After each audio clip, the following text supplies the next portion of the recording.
City 5 TV में खुशामदीद। मैं हूं आमिर बट। आप देख रहे हैं सिटी 5 टीवी। बढ़ते हैं आज की हेडलाइंस की तरफ।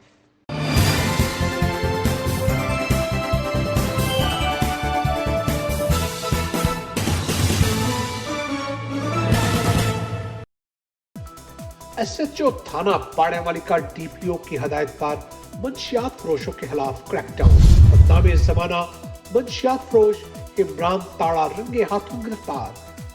1380 ग्राम चर्च और पिस्टल 30 बोर बरामद। मज़ीद तफसीलात जानेंगे हमारे नुमाइंदे मोहम्मद शहबाज मुगल से। जी शहबाज, आगाह कीजिएगा।